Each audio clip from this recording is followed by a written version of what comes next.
Hello dear students. അപ്പൊ കഴിഞ്ഞ ക്ലാസ്സിൽ നമ്മൾ പറഞ്ഞു നിർത്തിയത് ലെറ്റസ് അസസ് എന്നുള്ള ഭാഗം തുടങ്ങാൻ പറഞ്ഞിട്ടായിരുന്നു അല്ലെ. അപ്പൊ ഇന്ന് നമ്മൾ ലെറ്റസ് അസസ് എന്നുള്ള ഭാഗത്തിലെ ഫസ്റ്റ് ക്വസ്റ്റ്യൻ ആണ് ഡിസ്കസ് ചെയ്യാൻ പോകുന്നത്. ഓക്കെ, ഫസ്റ്റ് ക്വസ്റ്റ്യൻ നോക്കൂ. Draw the position time graph. Position time graph വരയ്ക്കാണ് പറഞ്ഞത്. നമുക്ക് ഡേറ്റാസ് തന്നിട്ടുണ്ട്. പൊസിഷൻ 0, 3, 6, 9, 12, 15, 18. ടൈം വരുന്നത് 0, 5, 10, 15, 20, 25, 30. ഓക്കെ, അപ്പോ പൊസിഷൻ ടൈം ഗ്രാഫ് പറയുമ്പോൾ പൊസിഷൻ ഏത് ആക്സിസിലാണ് വരുന്നത്? വൈ ആക്സിസിൽ. നമ്മൾ പറഞ്ഞു ആദ്യം വരുന്നത് ആരാണ് അയാളായിരിക്കും നമ്മൾ വൈ ആക്സിസിൽ എടുക്കുക. ദെൻ ടൈം വരുന്നത് എക്സ് ആക്സിസിൽ. ഞാൻ ഇവിടെ മാർക്ക് ചെയ്തിട്ടില്ല. ഓക്കെ, നമുക്ക് മാർക്ക് ചെയ്യാം. അപ്പൊ പൊസിഷൻ വരുന്നത് 0, 3, 6, 9, 12, 15, 18 ആണ്. ഇതുപോലെ നമ്മൾ എഴുതി കഴിഞ്ഞാൽ എന്താവും?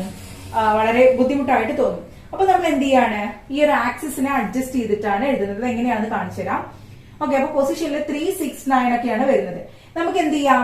ഇതിനെ 0, 2, 4, 6 അങ്ങനെയല്ല, അതായത് 2ന്റെ മൾട്ടിപ്പിൾ ആയിട്ട് എടുക്കാം. അതാകുമ്പോൾ നമുക്ക് എന്ത് ചെയ്യാൻ കഴിയും? പെട്ടെന്ന് തന്നെ മാർക്ക് ചെയ്യാൻ വേണ്ടി കഴിയും.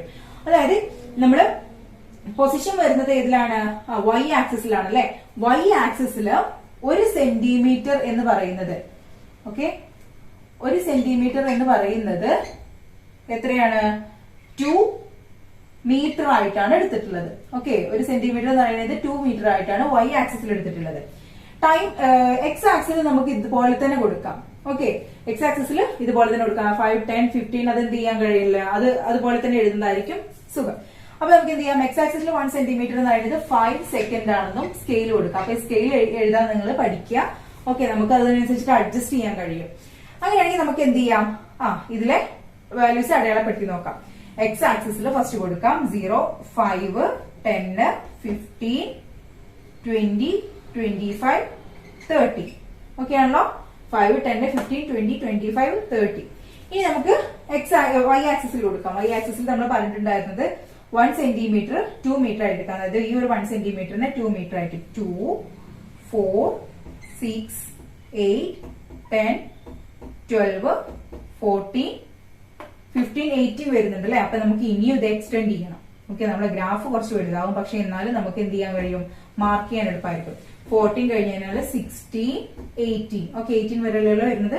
ഇനി നമുക്ക് ഇതിനെ വരച്ചു നോക്കാം. ഓക്കെ, അപ്പൊ നമ്മളോട് പറഞ്ഞിട്ടുണ്ട് 5 സെക്കൻഡില് 3യിലാണ് ഇരിക്കുന്നത്. 0ൽ 0 ഇരിക്കുന്നുണ്ട്.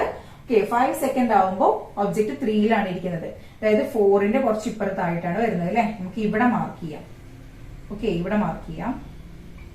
നെക്സ്റ്റ് 6ല്, അതായത് ടൈം 10 സെക്കൻഡ് ആവുമ്പോൾ പൊസിഷൻ 6ലാണ്. ടൈം 10 സെക്കൻഡ് ആവുമ്പോൾ പൊസിഷൻ 6ലാവുമ്പോൾ കണ്ടോ, നമുക്ക് ഇപ്പൊ എളുപ്പമായിട്ട് മാർക്ക് ചെയ്യാൻ കഴിയും അല്ലെ. 6ന്റെ നേരക്ക് ശരിക്കും മാർക്ക് ചെയ്യാൻ കഴിയും. നെക്സ്റ്റ് 15ലാവുമ്പോൾ 9ലാണ് വരുന്നത്. 15 സെക്കൻഡ് ആവുമ്പോൾ 9ൽ എന്ന് പറയുമ്പോൾ 10ന്റെ കുറച്ച് താഴെയായിട്ട് അല്ലെ, ഇവിടെ നല്ലേ വരുന്നത്. ഇവിടെ ആയിട്ട് മാർക്ക് ചെയ്യാൻ കഴിയും. നെക്സ്റ്റ് 20 ആവുമ്പോൾ 20 സെക്കൻഡില് അത് 12ലാണ് ഇരിക്കുന്നത് എന്ന് പറഞ്ഞിട്ടുണ്ട്. ഓക്കെ, നെക്സ്റ്റ് 25ല് 25 സെക്കൻഡ് ആകുമ്പോൾ 15, അതായത് 14ന്റെ കുറച്ച് മുകളിലായിട്ട് നമുക്ക് മാർക്ക് ചെയ്യാം. സ്കെയിൽ വെച്ചിട്ട് ചെയ്യുമ്പോൾ നന്നായിട്ട് ആക്യുറേറ്റ് ആയിട്ട് നമുക്ക് കിട്ടും. ഓക്കെ, 30 സെക്കൻഡ് ആകുമ്പോൾ 30 സെക്കൻഡില് 18. ഇനി എന്ത് ചെയ്താൽ മതി? ഇതിന് നമുക്ക് ഇങ്ങനെ ജോയിൻ ചെയ്ത് കൊടുക്കാം. ഈ ഡോട്ട് ജോയിൻ ചെയ്ത് കൊടുക്കാം. ഡോട്ട് ജോയിൻ ചെയ്യുമ്പോൾ നമുക്ക് സ്ട്രൈറ്റ് ലൈൻ ആണല്ലേ കിട്ടുന്നത്. ഓക്കെ, സ്ട്രൈറ്റ് ലൈൻ ആയിട്ടാണ് കിട്ടുന്നത്. അപ്പൊ ഇത്രയുള്ളൂ ഗ്രാഫ്. ഇനിയിപ്പോ ഇത് നോക്കുന്ന സമയത്ത് 5ല് നോക്കൂ, 5 സെക്കൻഡ് ആവുമ്പോ 3, 10 സെക്കൻഡ് ആവുമ്പോ 6 കറക്റ്റ് ആയിട്ട് കിട്ടും. ഓക്കെ, അപ്പൊ ഇതുപോലെ എന്ത് ചെയ്യാം? രണ്ടാമത്തെ ഗ്രാഫ് നിങ്ങൾ ഒറ്റയ്ക്ക് വരയ്ക്കണം. ഓക്കെ, എളുപ്പമാണ്, കുഴപ്പമൊന്നുമില്ല. അതൊരു സ്പീഡ് ടൈം ഗ്രാഫ് ആണ്. ഇതുപോലെ തന്നെ ചെയ്താൽ മതി. നമുക്ക് കിട്ടുന്ന ഗ്രാഫ് എങ്ങനെയായിരിക്കുന്നത് നിങ്ങളൊന്ന് ശ്രദ്ധിച്ചു നോക്കുക. അത് സ്ട്രൈറ്റ് ലൈൻ അല്ല കിട്ടുക. അപ്പൊ അതൊന്ന് ചെയ്യാൻ ശ്രമിക്കുക. ഓക്കെ, അപ്പൊ തേർഡ് ക്വസ്റ്റ്യൻ നോക്കൂ. Examine the graph and answer the questions. ഈ ഒരു ഗ്രാഫ് നോക്കിയിട്ട് താഴെ തന്നിട്ടുള്ള ക്വസ്റ്റ്യൻസിന് ആൻസർ ചെയ്യാനാണ് പറഞ്ഞിട്ടുള്ളത്. അതിൽ ഫസ്റ്റ് ക്വസ്റ്റ്യൻ ഏന്നുള്ള ക്വസ്റ്റ്യൻ എന്താ തന്നിട്ടുള്ളത് നോക്കൂ. ടെക്സ്റ്റ് കൂടെ വെക്കണേ. ഓക്കെ, ഏതെല്ലാം ക്വസ്റ്റ്യൻ തന്നിട്ടുള്ളത്? Is the motion of the object uniform or non uniform. ഈ ഒരു ഒബ്ജക്റ്റിന്റെ മോഷൻ യൂണിഫോം ആണോ നോൺ യൂണിഫോം ആണോ എന്നുള്ളതാണ് നമ്മളോട് ചോദിച്ചിട്ടുള്ളത്. അപ്പൊ നമ്മളൊരു കാര്യം ഓർത്ത് വെക്കുക. യൂണിഫോം ആവണമെന്നുണ്ടെങ്കിലുള്ള കണ്ടീഷൻ എന്താണ്? യൂണിഫോം മോഷൻ ആവുമ്പോഴുള്ള കണ്ടീഷൻ അവിടെ എന്ത് ചെയ്യില്ല? വെലോസിറ്റി ചേഞ്ച് ചെയ്യില്ല, അതുപോലെ തന്നെ സ്പീഡും ചേഞ്ച് ചെയ്യില്ല എന്നുള്ളത് പറഞ്ഞിട്ടുണ്ടായിരുന്നു അല്ലെ. നോൺ യൂണിഫോം ആണെന്നുണ്ടെങ്കിൽ ഇത് രണ്ടും ചേഞ്ച് ആവും അല്ലെ. വെലോസിറ്റി ചേഞ്ച് ആവും, സ്പീഡും ചേഞ്ച് ആവും. ഇവിടെ നോക്കൂ, ഈ ഒബ്ജക്റ്റ് 1 വെലോസിറ്റിയിൽ ഉണ്ടായിരുന്നത് പിന്നെ 2 ആയിട്ടുണ്ട്, പിന്നെ അത് 3 ആയിട്ട് മാറുന്നുണ്ട് അല്ലെ. സോറി പിന്നെ എന്ത് ചെയ്യുന്നുണ്ട്, 0 നിന്ന് 1 ആവുന്നുണ്ട്, 1 നിന്ന് 2 ആവുന്നുണ്ട്. ഓക്കെ, അതായത് വെലോസിറ്റി ചേഞ്ച് ചെയ്യുന്നുണ്ട്. അതിനർത്ഥം എന്താണ്, അത് യൂണിഫോം മോഷൻ ആണോ? അല്ല, അതൊരു നോൺ യൂണിഫോം മോഷൻ ആണോ എന്നുള്ളത് എഴുതി വെക്കാം. ഓക്കെ, എന്റെ ആൻസർ നോൺ യൂണിഫോം മോഷൻ ആണ് ഈ ഒരു ഒബ്ജക്റ്റിനുള്ളത്. ഓക്കെ, ഇനി നെക്സ്റ്റ് ക്വസ്റ്റ്യൻ എന്താ തന്നിട്ടുള്ളത്, ബി എന്നുള്ള ക്വസ്റ്റ്യൻ തന്നിട്ടുള്ളത്. Say whether the acceleration from O to A is uniform, what about A to B? അതായത് ഓയിൽ നിന്ന് എയിലേക്കുള്ള ഈ ഒരു മോഷനും അതുപോലെ എയിൽ നിന്ന് ബിയിലേക്കുള്ള ഈ ഒരു മോഷനും യൂണിഫോം ആണോ നോൺ യൂണിഫോം ആണോ എന്നത് കണ്ടെത്താനാണ് നമ്മളോട് പറഞ്ഞിട്ടുള്ളത്. അപ്പോ എന്ത് ചെയ്യാം, നമുക്കൊന്ന് ചെയ്തു നോക്കാം. അതായത് നമുക്ക് ഈ സ്ലോപ്പ് കണ്ടെത്തണം. ഇവിടെ എന്തുണ്ട്, ഒ എ എന്നുള്ള ഒരു സ്ലോപ്പ് ഉണ്ട്, എ ബി എന്നുള്ള സ്ലോപ്പ് ഉണ്ട്. ഈ സ്ലോപ്പാണ് നമുക്ക് ആദ്യം കണ്ടെത്തേണ്ടത്. ഓക്കെ, അപ്പൊ സ്ലോപ്പ് നോക്കുന്ന സമയത്ത് സ്ലോപ്പ് 1 ആണെങ്കിൽ അതെന്താണ്, അതൊരു യൂണിഫോം മോഷൻ ആണ് നമുക്ക് പറയാം. ഓക്കെ, സ്ലോപ്പ് ഈക്വൽ ടു 1 ആണെങ്കിൽ അതെന്താണ്, സോറി, അതൊരു യൂണിഫോം ആക്സിലറേഷൻ ആണെന്ന് പറയാം. ഓക്കെ, അതൊരു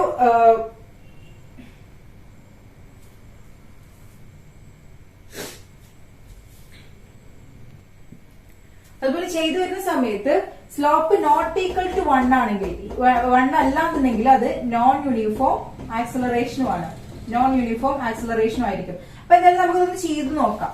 ഓക്കെ, അപ്പോ ഫസ്റ്റില് നമുക്ക് വേണ്ടത് സ്ലോപ്പ് കണ്ടുപിടിക്കലാണ് അല്ലെ. അതായത് സ്ലോപ്പ് ഈക്വൽ ടു ഏതൊക്കെ സ്ലോപ്പാണ്, ഈ സ്ലോപ്പ് കാണണമെന്നുണ്ടെങ്കിൽ നമുക്ക് എന്ത് ചെയ്താൽ മതി, ഇതും ചെയ്തു കഴിഞ്ഞാൽ അല്ലെ, ഇവിടുന്ന് അതായത് ഇങ്ങോട്ടുള്ളതും ഇവിടുന്ന് ഇങ്ങോട്ടുള്ള ആ വാല്യൂസും അപ്ലൈ ചെയ്ത് കഴിഞ്ഞാൽ നമുക്ക് എന്ത് കിട്ടും, ആ സ്ലോപ്പ് കിട്ടും. അതായത് സ്ലോപ്പ് ODയും, അതായത് ഇവിടെ നമുക്ക് ഇതിനൊരു പേര് കൊടുക്കാം, ഡി എന്ന് കൊടുക്കാം. ഓക്കെ, ഈ ഒരു ഭാഗത്തിന് ഡി എന്ന് കൊടുക്കാം, അതുപോലെ ഈ ഒരു ഭാഗത്തിന് സി എന്ന് കൊടുക്കാം.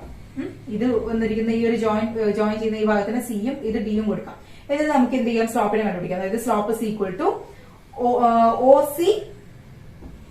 OC ഡിവൈഡഡ് ബൈ OD എന്ന് ചെയ്യാം അല്ലെ. OCയും ODയും ആണല്ലോ ഈ സ്ലോപ്പ് എന്ന് പറയുന്നത്. OC ഡിവൈഡഡ് ബൈ OD, അതായത് OC എന്ന് പറയുന്നത് എത്രയാണ്, 2 ആണ്, ഡിവൈഡഡ് ബൈ OD എന്ന് പറയുന്നത് 4. ഓക്കെ, അതായത് 2/4 എന്ന് പറയുമ്പോൾ അത് 0 സംതിങ് ആണ് കിട്ടുക, 0.4 സംതിങ് ആണ് കിട്ടുക. അതായത് എന്തില്ല, ഈക്വൽ ടു 1 ഈക്വൽ അല്ല. അതായത് അതിനർത്ഥം എന്താണ്, അതൊരു നോൺ യൂണിഫോം ആക്സിലറേഷൻ ആണ് എഴുതിയിരിക്കുക. ഓക്കെ, ഫസ്റ്റിലെ slope OA is a non uniform acceleration, അവിടെ അനുഭവപ്പെടുന്നത് നോൺ യൂണിഫോം ആക്സിലറേഷൻ ആണെന്നുള്ളത് എഴുതി വെക്കാം. നെക്സ്റ്റ് കണ്ടുപിടിക്കേണ്ടത് എന്താണ്, അടുത്ത സ്ലോപ്പ് ആണ് അല്ലെ. അതായത് AB എന്നുള്ള സ്ലോപ്പ് കാണാണെങ്കിൽ നമുക്ക് എന്ത് ചെയ്താൽ മതി, AB എന്നുള്ള ഒരു സ്ലോപ്പ് കാണണമെന്നുണ്ടെങ്കിൽ ADയും BDയും കണ്ടാൽ മതി അല്ലെ. AD ഡിവൈഡഡ് ബൈ BD ചെയ്ത് കഴിഞ്ഞാൽ ആ സ്ലോപ്പ് കിട്ടും. AD ഡിവൈഡഡ് ബൈ BD ചെയ്ത് കഴിഞ്ഞാൽ. ഓക്കെ, അപ്പൊ നമുക്ക് അപ്ലൈ ചെയ്ത് കഴിഞ്ഞാൽ AD എത്രയാ വരുന്നത്, 2 ആണ്. 2 ഡിവൈഡഡ് ബൈ BD എത്രയാ വരുന്നത്, 6 - 4 എന്ന് പറയുന്നത് എത്രയാണ്, 2 തന്നെയാണ് അല്ലെ. അതായത് 2 ഡിവൈഡഡ് ബൈ 2 എന്ന് പറയുന്നത് 1 ആണ് വരുന്നത്. അതൊരു യൂണിഫോം ആക്സിലറേഷനുമാണ്. അത് എഴുതി വെക്കുക, ഇവിടെ ഉള്ളത് യൂണിഫോം ആക്സിലറേഷൻ ആണ്. അപ്പൊ മനസ്സിലായല്ലോ, സ്ലോപ്പ് ഈക്വൽ ടു 1 ആണെങ്കിൽ അതൊരു യൂണിഫോം ആക്സിലറേഷനും സ്ലോപ്പ് നോട്ട് ഈക്വൽ ടു 1 ആണെങ്കിൽ അതൊരു നോൺ യൂണിഫോം ആക്സിലറേഷനും ആണെന്നുള്ളത് പ്രത്യേകം നോട്ട് ചെയ്തിട്ട് നിങ്ങളുടെ നോട്ടിന്റെ ഭാഗത്ത് എഴുതി വെക്കാം. ഓക്കെ, നമുക്ക് എന്ത് ചെയ്യാം, നെക്സ്റ്റ് ക്വസ്റ്റ്യനിലേക്ക് കടക്കാം. നെക്സ്റ്റ് പറഞ്ഞിട്ടുള്ളത് 4ാമത്തെ ക്വസ്റ്റ്യൻ പറഞ്ഞിട്ടുള്ളത് complete the table by analysing the graph. തന്നിട്ടുള്ള ഗ്രാഫ് അനലൈസ് ചെയ്തിട്ട് താഴെ തന്നിട്ടുള്ള ടാബിൾ ഫില്ല് ചെയ്യാനാണ് പറഞ്ഞിട്ടുള്ളത്. ഞാൻ ഇതിൽ വാല്യൂസ് എഴുതിയിട്ടില്ല ഗ്രാഫിന്റെ. അപ്പൊ നമുക്ക് നോക്കാം. ഫസ്റ്റിൽ പറഞ്ഞിട്ടുണ്ട് വെലോസിറ്റി ഡിക്രീസസ്, അതായത് നേച്ചർ ഓഫ് ദ മോഷൻ പറഞ്ഞിട്ടുണ്ട്. വെലോസിറ്റി എന്ന് പറയുന്നത് എന്താണ്, ഡിക്രീസ് ചെയ്യുന്നു എന്ന്. അപ്പൊ നിങ്ങളോട് മനസ്സിലാക്കേണ്ട കാര്യം, സ്ലോപ്പ് ഇങ്ങനെ കൂടിയിട്ടാണ്, അതായത് മുകളിലേക്കാണ് സ്ലോപ്പ് ഉയരുന്നെങ്കിൽ അവിടെ വെലോസിറ്റി ഇൻക്രീസ് ചെയ്യാണ് ചെയ്യുന്നത്. ഓക്കെ, വെലോസിറ്റി ഇൻക്രീസ് ചെയ്യാണ് ചെയ്യാം. ഓക്കെ, ദെൻ ഡൗൺ ആണെങ്കിൽ, ഇതുപോലെ ഡൗൺ ആണെങ്കിൽ അവിടെ വെലോസിറ്റി ഡിക്രീസ് ചെയ്യാണ് ചെയ്യാം. ഓക്കെ, നമ്മളൊരു കാറ് ആക്സലറേറ്റർ കൊടുത്തിട്ട് കയറ്റം കയറുന്നതും കയറ്റം ഇറങ്ങുന്നതുമായിട്ട് സങ്കല്പിക്കുക. അപ്പൊ അവിടെ എന്താണ് വെലോസിറ്റി ഇൻക്രീസ് ചെയ്യാതെ അല്ലെ. കയറ്റം കയറുമ്പോൾ നമുക്ക് സ്പീഡ് നമ്മൾ കൂട്ടുക ചെയ്യുക, അതായത് അവിടെ എന്ത് ചെയ്യുക, വെലോസിറ്റി ഇൻക്രീസ് ചെയ്യാണ് ചെയ്യുക. സ്ലോപ്പ് ഉണ്ടാകുമ്പോൾ സ്ലോപ്പ് ഇങ്ങനെ ഡൗൺ ആണെങ്കിൽ അവിടെ വെലോസിറ്റി ഡിക്രീസ് ചെയ്യാണ് ചെയ്തത്. ഫസ്റ്റ് തന്നിട്ടുള്ള എന്താണ്, വെലോസിറ്റി ഇൻക്രീസസ് എന്ന് പറഞ്ഞിട്ടുണ്ട്. നമുക്ക് നിങ്ങൾ ടെക്സ്റ്റ് ഒന്ന് റെഫർ ചെയ്യുക, ടെക്സ്റ്റ് കൂടെ വെക്കാം. ഓക്കെ, ഇത് അപ്പോ നമുക്ക് വെലോസിറ്റി ഇൻക്രീസ് ചെയ്യാന്ന് പറയുമ്പോ ഇവിടെ എന്താണ്, ഈ സ്ലോപ്പ് അല്ലെ, ഈ സ്ലോപ്പ് അല്ലേ വരുന്നത്. അതായത് ഫ്രം, അതിനെപ്പോ എഴുതിക്കുക, ഫ്രം A to B അല്ലെ. വെലോസിറ്റി ഇൻക്രീസ് ചെയ്യുന്നത് A to B. ഇനി next from B to C എന്ന് പറയുന്നിട്ടുണ്ട് അല്ലെ. ഫ്രം ബി ടു സി എന്താ സംഭവിക്കുന്നത്? ഒരു ചേഞ്ചും ഇല്ല.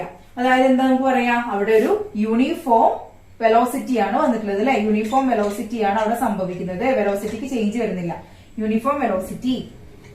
ഓക്കെ, വെലോസിറ്റി ചേഞ്ച് ചെയ്യുന്നില്ലല്ലോ ഇവിടെ വെലോസിറ്റി ആണ് വരുന്നത്. സോ വെലോസിറ്റി ഇവിടെ ചേഞ്ച് ചെയ്യുന്നത് പറയുമ്പോൾ യൂണിഫോം വെലോസിറ്റി ആണ്. നെക്സ്റ്റ് പറഞ്ഞിട്ടുള്ളത് സി ടു ഡി ആണ്. ഓക്കെ, നെക്സ്റ്റ് പറഞ്ഞിട്ടുള്ളത് എന്താണ്? സി ടു ഡി ആണ്. സി ടു ഡി പറയുമ്പോൾ അവിടെ എന്താ വരുന്നത്? സി ടു ഡി ആവുമ്പോ നമ്മൾ നേരത്തെ പറഞ്ഞു താഴേക്കുള്ള ഒരു സ്ലോപ്പ്. അതായത് വെലോസിറ്റി എന്താ ചെയ്യാ? Velocity decreases. മനസ്സിലായല്ലോ? വെലോസിറ്റി എന്ത് ചെയ്യാണ് ചെയ്യുന്നത്? ഡിക്രീസ് ചെയ്യാണ് ചെയ്തത്. അപ്പൊ അത് നോക്കിയിട്ട് എന്ത് ചെയ്യാ? അവിടെ അത് ഫിൽ ചെയ്ത് കൊടുക്കുക. നെക്സ്റ്റ് ഫിഫ്ത് ക്വസ്റ്റ്യൻ നോക്കൂ. If A velocity of A train which starts from rest is 72 km/h, അതിന്റെ വെലോസിറ്റി തന്നിട്ടുണ്ട് 20 m/s. After 5 minutes, find out its acceleration and the distance traveled by the train in this time. നമ്മളോട് acceleration ആണ് കണ്ടുപിടിക്കാൻ പറഞ്ഞിട്ടുള്ളത് അല്ലെ. And distance travelled, അതായത് ഡിസ്പ്ലേസ്മെന്റും ആക്സലറേഷനും ആണ് കണ്ടുപിടിക്കാൻ പറഞ്ഞിട്ടുള്ളത്. തന്നിട്ടുള്ള കാര്യങ്ങൾ എന്തൊക്കെയാണ്? ഇനീഷ്യൽ വെലോസിറ്റി 0 അല്ലെ. സ്റ്റാർട്ട് ചെയ്യുന്നത് റെസ്റ്റിൽ നിന്നാണ്. അതായത് ഇനീഷ്യൽ വെലോസിറ്റി എന്ന് പറയുന്നത് യു എന്ന് പറയുന്നത് 0 ആണ്. വി എന്ന് പറയുന്നത് ഏതാണ്?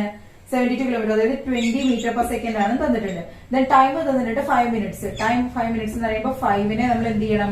സെക്കൻഡിലേക്ക് കൺവേർട്ട് ചെയ്യണം. അതായത് 5 into 60 സെക്കൻഡ് ചെയ്യുമ്പോൾ നമുക്ക് കിട്ടുന്നത് എത്രയാണ്? 5 into 60 സെക്കൻഡ്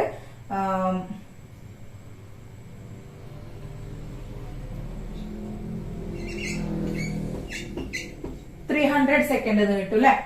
ഓക്കെ, ഇത് വെച്ചിട്ട് നമുക്ക് എന്ത് ചെയ്യാൻ ചെയ്തു നോക്കാം. നമുക്ക് കണ്ടുപിടിക്കേണ്ടത് ആക്സലറേഷൻ ആണ്. ആക്സലറേഷൻ കണ്ടെത്താൻ നമുക്കറിയാം A is equal to V minus U by T ആണ്. ഇതിലെല്ലാ കാര്യങ്ങളും നമ്മൾ എടുത്തിട്ടുണ്ട്. V എത്രയാണ്? 20 minus 0 divided by T, 300 second. അത് ചെയ്യുന്ന സമയത്ത് 20 divided by 300 എന്ന് പറയുമ്പോൾ എത്രയാണ് വരുന്നത്? അത് 1/15 m/s² എന്ന് കിട്ടും അല്ലെ. 1/15 m/s² എന്ന് കിട്ടും ആക്സലറേഷൻ. ഇനി ചെയ്യാൻ പോകുന്നത് ഡിസ്പ്ലേസ്മെന്റ് കണ്ടുപിടിക്കണം. ഡിസ്റ്റൻസ് കാണണ്ടേ നമുക്ക്. അപ്പൊ എന്ത് ചെയ്യണം നമ്മള്? ഡിസ്പ്ലേസ്മെന്റ് കണ്ടുപിടിക്കാൻ പോവാണ്. ഓക്കെ, ഞാനിത് എറേസ് ചെയ്യുന്നുണ്ട്. S is equal to ut plus half at² എന്നുള്ള ഇക്വേഷൻ നമുക്കറിയാം. ഇതിലേക്ക് നമ്മൾ അപ്ലൈ ചെയ്ത് കൊടുക്കാം. അപ്ലൈ ചെയ്യുന്ന സമയത്ത് u എന്ന് പറയുന്നത് 0 ആണ്. ഇൻറ്റു ടി എന്ന് പറയുന്നത് എത്രയാണ്? ടി നമുക്ക് കിട്ടിയിട്ട് 5 into 60, അതായത് 300 സെക്കൻഡ് ആണ്. പ്ലസ് ഹാഫ് ഇൻറ്റു 1/15 ഇൻറ്റു 300² അല്ലെ. ഇങ്ങനെയല്ലേ കിട്ടുക? ചെയ്തു വരുന്ന സമയത്ത് ഇവിടെ ഈ ഒരു പോർഷൻ 0 ആയതുകൊണ്ട് അത് കംപ്ലീറ്റ് ആയിട്ട് പോവും. ഹാഫ് ഇൻറ്റു 1/15 ഇൻറ്റു 300² എന്ന് പറയുമ്പോൾ ഇത് മൊത്തത്തിൽ ചെയ്തു വരുമ്പോൾ 3000 മീറ്റർ എന്ന് കിട്ടും. ഓക്കെ, 3000 മീറ്റർ എന്ന് കിട്ടും. അപ്പൊ അവിടുത്തെ ഡിസ്പ്ലേസ്മെന്റും അതുപോലെ തന്നെ ആക്സലറേഷനും കിട്ടി. ഇതെന്ത് ചെയ്യാ? ചെയ്തു വെക്കാം. നെക്സ്റ്റ് ക്വസ്റ്റ്യൻ നോക്കൂ. A car attains A velocity of 54 km/h, അതായത് 50 m/s within 5 seconds from initial velocity 18 km/h, അതായത് 5 m/s. Calculate it's acceleration and displacement. നേരത്തെ കണ്ട പോലെ തന്നെ ആക്സലറേഷൻ ഡിസ്പ്ലേസ്മെന്റും കാണാനാണ് പറഞ്ഞിട്ടുള്ളത്. അപ്പോൾ ഇവിടുത്തെ കൊടുത്തിരിക്കുന്ന കാര്യങ്ങൾ എന്തൊക്കെയാണ്? Attains A velocity of 54 km/h എന്ന് പറഞ്ഞിട്ടുണ്ട്. അതായത് അവിടുത്തെ ഇനീഷ്യൽ വെലോസിറ്റി എന്ന് പറയുന്നത് എത്രയാണ്? 5 m/s ആണെന്ന് കിട്ടും അല്ലെ. 5 m/s ആണ് ഇവിടുത്തെ. നോക്കൂ, ഫ്രം ആൻ ഇനീഷ്യൽ വെലോസിറ്റി കണ്ടോ? ഇനീഷ്യൽ വെലോസിറ്റി എന്ന് പറയുന്നത് 18 km, അതായത് 5 m/s². ഡയറക്റ്റ് ആയിട്ട് നമ്മുടെ ക്വസ്റ്റ്യൻ തന്നെ കൊടുത്തിട്ടുണ്ട്. യു എന്ന് പറയുന്നത് എത്രയാണ്? 5 m/s ആണ്. വി ഫൈനൽ വെലോസിറ്റി എത്രയാണ്? ഫൈനൽ വെലോസിറ്റി ലാസ്റ്റ് അറ്റൈൻ ചെയ്യുന്ന വെലോസിറ്റി എന്ന് പറയുന്നത് എത്രയാണ്? 15 m/s, അതായത് 15 m/s. ഇനി നെക്സ്റ്റ് എന്താണ്? ടൈം കൊടുത്തിട്ടുണ്ട് വിത്തിൻ 5 സെക്കൻഡ് എന്നല്ലേ. വിത്തിൻ 5 സെക്കൻഡ് നമുക്ക് കണ്ടുപിടിക്കുന്നത് ആക്സലറേഷൻ ആണ്. നേരത്തെ കണ്ടുപിടിച്ച പോലെ തന്നെ A is equal to V minus U by T ചെയ്തു നോക്കാം. V minus U by T ചെയ്യുമ്പോൾ V is equal to 50 minus U എന്ന് പറയുന്നത് 5 divided by 50 minus 5 divided by time എത്രയാണ്? 5 സെക്കൻഡ് ആയിരുന്നു. അതായത് 50 minus 5 എന്ന് പറയുന്നത് 10/5 അല്ലെ. 10/5 ചെയ്യുന്ന സമയത്ത് എത്ര കിട്ടുക? 2 അല്ലെ. 2 m/s² എന്ന് കിട്ടും. 2 m/s² എന്നാണ് കിട്ടുന്നത്. അപ്പൊ നമുക്ക് ആക്സലറേഷൻ കിട്ടി 2 m/s². ഇനി നെക്സ്റ്റ് ഡിസ്പ്ലേസ്മെന്റ് ആണ് കാണേണ്ടത്. S is equal to ut plus half at². Okay ആണല്ലോ. ut plus half at². അതായത് യുയിൽ നമ്മൾ എന്ത് അപ്ലൈ ചെയ്തു? 5നെ അപ്ലൈ ചെയ്തു. ഇൻറ്റു ടി എത്രയാണ്? ടൈം 5 ആണ്. പ്ലസ് ഹാഫ് ഇൻറ്റു നമുക്ക് എ കിട്ടി, എ ടി സ്ക്വയറിൽ എ കിട്ടിയിട്ടുണ്ട് 2 ആണ്. ഇൻറ്റു ടി സ്ക്വയർ എത്രയാണ്? 5 സ്ക്വയർ, അതായത് 25.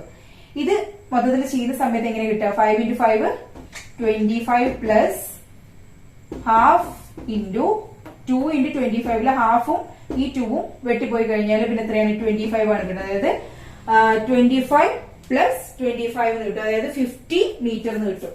ഇവിടെ 25 പ്ലസ് 25 5 ഇൻറ്റു 5 എന്ന് പറയുന്നത് 25 പ്ലസ് ഹാഫ് ഇൻറ്റു 2 ഇൻറ്റു 25 എന്നിരുന്നു. അതിൽ ഹാഫിലെ 2ഉം ഇവിടുത്തെ 2ഉം കട്ട് ചെയ്ത് പോയ പിന്നെ ഉള്ളത് 25. അപ്പൊ ഇവിടുത്തെ 25 ഈ 25 പ്ലസ് 25 എന്ന് പറയുമ്പോൾ 50 മീറ്റർ എന്നാണ് കിട്ടുന്നത്. അത് എഴുതി വെക്കുക, നിങ്ങൾക്ക് കാണുന്നുണ്ടാവില്ല. ഓക്കെ, 50 മീറ്റർ എന്നാണ് കിട്ടുന്നത്. ഓക്കെ ആണല്ലോ. അപ്പൊ ഇവിടുത്തെ ആക്സലറേഷൻ കിട്ടി 2 മീറ്റർ പെർ സെക്കൻഡ് സ്ക്വയർ ആണ്. അതുപോലെ ഡിസ്പ്ലേസ്മെന്റ് കിട്ടി എത്രയാണ്? 50 മീറ്റർ ആണ്. ഇനി നെക്സ്റ്റ് ക്വസ്റ്റ്യൻ ഏതാ നോക്കൂ. Analyse graph given below. തന്നിരിക്കുന്ന ഗ്രാഫുകളെ അനലൈസ് ചെയ്തിട്ട് താഴെ തന്നിട്ടുള്ള ക്വസ്റ്റ്യൻസിന് ആൻസർ ചെയ്യാനാണ് പറഞ്ഞിട്ടുള്ളത്. നോക്കൂ, ഫസ്റ്റിലെ ഗ്രാഫ് എന്താണ്? വെലോസിറ്റി ടൈം ഗ്രാഫ് ആണ്. ഫസ്റ്റിലെ ക്വസ്റ്റ്യൻ നോക്കൂ, which graph indicates uniform velocity. ഇതിൽ ഏത് ഗ്രാഫാണ് യൂണിഫോം വെലോസിറ്റിയെ കാണിക്കുന്നതാണ് നമ്മളോട് പറഞ്ഞിട്ടുള്ളത്. യൂണിഫോം വെലോസിറ്റി കാണിക്കണം എന്നുണ്ടെങ്കിൽ എന്ത് വേണം? വെലോസിറ്റിയിൽ ചേഞ്ച് ഉണ്ടാവരുത് നമ്മൾ പറഞ്ഞു അല്ലെ. യൂണിഫോം വെലോസിറ്റി ആണെങ്കിൽ അവിടെ വെലോസിറ്റിയിൽ ചേഞ്ച് ഉണ്ടാവരുത്. വെലോസിറ്റിയിൽ ചേഞ്ച് കാണിക്കുകയാണെങ്കിൽ അതൊരു നോൺ യൂണിഫോം വെലോസിറ്റി ആണെന്ന് പറഞ്ഞു. അപ്പൊ ഈ ഒരു ഗ്രാഫ് നോക്കുന്ന സമയത്ത് ഏതിലാണ് സ്റ്റഡി ആയിട്ടുള്ള വെലോസിറ്റി വരുന്നത്? ഫസ്റ്റിൽ വരുന്നുണ്ടോ? അതിന്റെ വെലോസിറ്റി എന്ത് ചെയ്യുന്നുണ്ട്? മാറി മാറി വരുന്നുണ്ട് അല്ലെ. സെക്കൻഡ് എടുത്ത് നോക്കിക്കഴിഞ്ഞാൽ അത് 20 എന്നുള്ള വെലോസിറ്റിയിൽ എൻറ്റയർ ടൈമിൽ ട്രാവൽ ചെയ്യുന്നുണ്ട്. അപ്പൊ നമുക്ക് എന്ത് എഴുതാം? ഗ്രാഫ് 2 ആണ് യൂണിഫോം വെലോസിറ്റി കാണിക്കുന്നത് എന്ന് എഴുതാം. ഓക്കെ ആണല്ലോ. നെക്സ്റ്റ് എന്ന് ചോദിച്ചിരിക്കുന്നത് B, which graph indicates non uniform acceleration. ഇതിൽ ഏതിലാണ് നോൺ യൂണിഫോം ആക്സിലറേഷൻ കാണിക്കുന്ന ഗ്രാഫ് ഏതാണെന്ന് ചോദിച്ചിട്ടുണ്ട്. അപ്പോ നോൺ യൂണിഫോം ആക്സിലറേഷൻ എന്ന് പറയുമ്പോൾ വെലോസിറ്റി കണ്ടിന്യൂസ് ആയിട്ട് ചേഞ്ച് ആയിക്കൊണ്ടിരിക്കുക, അതിനുകൂടി തന്നെ ടൈമും എല്ലാം ചേഞ്ച് ആയിക്കൊണ്ടിരിക്കുന്ന ഒരു അവസ്ഥ. അത് ഏതായിരിക്കും ഇതിൽ വരിക? യൂണിഫോം ആക്സിലറേഷൻ എന്ന് പറയുമ്പോൾ നമ്മുടെ ആക്സിലറേഷന്റെ കേസ് പറഞ്ഞിട്ടുണ്ടായിരുന്നു, സ്പീഡ് കണ്ടിന്യൂസ് ആയിട്ട് ഇങ്ങനെ കൂടിയിട്ടും കുറഞ്ഞിട്ടും ഇരിക്കുക അല്ലെ. വെലോസിറ്റി കൂടുക, അതിനനുസരിച്ച് കുറയുക, പിന്നെയും കൂടുന്നു പിന്നെയും കുറയുന്നു. അങ്ങനെ ഒരു ഗ്രാഫ് ഇതിൽ ഏതാ നിങ്ങൾ കാണുന്നത്? ഫോർത്ത് ഗ്രാഫാണ്. കണ്ടോ, ഒരു എന്താ സിഗ്സാഗ് ആയിട്ട് അല്ലെ. അങ്ങനെ ഗ്രാഫ് കർവും ഡൗണും അപ്വാർഡും ഒക്കെ ആക്കിയിട്ട് തന്നിട്ടുണ്ട്. അതിനർത്ഥം എന്താണ്? അതൊരു നോൺ യൂണിഫോം ആക്സിലറേഷൻ ആണ്. നെക്സ്റ്റ് ചോദിച്ചത് which graph indicates the motion of freely falling stone. ഒരു ഫ്രീലി ഫാളിംഗ് സ്റ്റോണിന്റെ ആക്സിലറേഷൻ കാണിക്കുന്ന, മോഷൻ കാണിക്കുന്ന, ആക്സിലറേഷൻ അല്ല മോഷൻ കാണിക്കുന്ന, അതിന്റെ മൂവ്മെന്റ് കാണിക്കുന്ന ഗ്രാഫ് ഇതിൽ ഏതാണെന്ന് ചോദിച്ചിട്ടുണ്ട്. അപ്പൊ ഫ്രീലി ഫാളിംഗ് ബോഡി എന്ന് പറയുമ്പോൾ നമ്മൾ പറഞ്ഞിട്ടുണ്ടായിരുന്നു അത് അപ്വേർഡ് ഡയറക്ഷനിലേക്ക് പോകും. അതായത് ഒരു സ്റ്റോണിനെ നമ്മൾ മുകളിലേക്ക് ഇടുമ്പോൾ അത് മുകളിലേക്ക് പോകുന്തോറും അതിന്റെ സ്പീഡ് കുറഞ്ഞു വരും അല്ലെ. അതായത് അതിന്റെ ആക്സിലറേഷൻ കുറഞ്ഞു വരും. അങ്ങനെ ടോപ്പിലെത്തുമ്പോൾ അതിന്റെ ഒരു ആക്സിലറേഷൻ 0 ആവുന്ന സമയത്ത്, അല്ലെങ്കിൽ സ്പീഡ് 0 ആവുന്ന സമയത്ത് ഇത് താഴേക്ക് തന്നെ വരും. താഴേക്ക് വരുന്ന സമയത്ത് അതിനെന്താ സംഭവിക്കുന്നത്? വെലോസിറ്റി കൂടെ ചെയ്യുന്നത്. ഓരോ സെക്കൻഡിലും സെക്കൻഡ് ബൈ സെക്കൻഡ് ആയിട്ട് അതിന്റെ വെലോസിറ്റി കൂടെ ചെയ്യുന്നത്. ഏത് പറഞ്ഞ പോലെ കോക്കനട്ട് ട്രീയിൽ നിന്നും കോക്കനട്ട് വീഴുമ്പോൾ അതിനെന്താ സംഭവിക്കുന്നത്? അതിന്റെ ഓരോ സെക്കൻഡിലും അതിന്റെ ആക്സലറേഷൻ കൂടുന്നുണ്ട്, അതുപോലെ വെലോസിറ്റി കൂടുന്നുണ്ട് എന്ന് നമ്മൾ പറഞ്ഞു അല്ലെ. അപ്പോ ഈ ഒരു കേസില് വെലോസിറ്റി ടൈം ബൈ ടൈമിന് വെലോസിറ്റി കൂടി വരുന്ന, ഓരോ സെക്കൻഡിലും വെലോസിറ്റി കൂടി വരുന്ന ഗ്രാഫ് ഏതാ അതില്? ഫസ്റ്റിലത്തെ എടുത്ത് നോക്കൂ. അതിലെങ്ങനെയാണ്? രണ്ടാമത്തെ സെക്കൻഡിൽ അതിൽ 50 ആണെങ്കിൽ 50 വെലോസിറ്റി ആണെങ്കിൽ ഫോർത്ത് സെക്കൻഡിൽ അതിന് വരുന്നത് 40 വെലോസിറ്റി ആണ്. 6th സെക്കൻഡിൽ 30 ആണ്. 8th 20 ആണ്. അതായത് ഒരു റിട്ടാർഡേഷൻ ആണ് കാണിക്കുന്നത് അല്ലെ. ആക്സലറേഷൻ കുറഞ്ഞു വരുന്ന ഒരു അവസ്ഥയാണ് കാണിക്കുന്നത്. പിന്നെയോ സെക്കൻഡത്തെ ഗ്രാഫ് എടുത്തു കഴിഞ്ഞാലോ അതൊരു യൂണിഫോം വെലോസിറ്റി ആണ്, അതെടുക്കാൻ കഴിയില്ല. ദെൻ ഫോർത്തത് നമ്മൾ പറഞ്ഞത് എന്താണ്? നോൺ യൂണിഫോം ആക്സിലറേഷൻ ആണ് കാണിക്കുന്നത് നമ്മൾ പറഞ്ഞിട്ടുണ്ടായിരുന്നു. ദെൻ ഇവിടെ ആപ്റ്റ് ആയിട്ടുള്ള ഗ്രാഫ് ഏതാണ്? തേർഡ് വൺ ആണ് അല്ലെ. കാരണം ഓരോ സെക്കൻഡിലും അതിനെന്ത് ചെയ്യുന്നുണ്ട്? വെലോസിറ്റി കൂടി വരുന്നത് കണ്ടോ നിങ്ങള്? രണ്ടാമത്തെ സെക്കൻഡിൽ 10 ആണെങ്കിൽ ഫോർത്ത് സെക്കൻഡിൽ 20, 6th സെക്കൻഡിൽ 30, 10th സെക്കൻഡിൽ 40. കണ്ടോ? അപ്പൊ എന്താണ്? അതിന്റെ ആക്സിലറേഷൻ ഇങ്ങനെ കൂടി അതായത് മോഷൻ കൂടി വരും, വെലോസിറ്റി കൂടിയിട്ട് വരുന്നതാണ് അല്ലെ. അപ്പൊ ഇത്രയും കാര്യങ്ങൾ ക്ലിയർ ആണെന്ന് വിചാരിക്കുന്നു. ഇതിന് കൂടുതൽ ക്വസ്റ്റ്യൻസ് നമുക്ക് എന്ത് ചെയ്യാം? നെക്സ്റ്റ് ക്ലാസ്സിൽ ഞാൻ നിങ്ങൾക്ക് PDF ആയിട്ട് ഷെയർ ചെയ്യുന്നുണ്ട്. സോ ഇത്രയും കാര്യങ്ങൾ എന്തെങ്കിലും ഡൗട്ട്സ് ഉണ്ടെങ്കിൽ ചോദിച്ച് ക്ലിയർ ചെയ്യാം. Thank you for watching.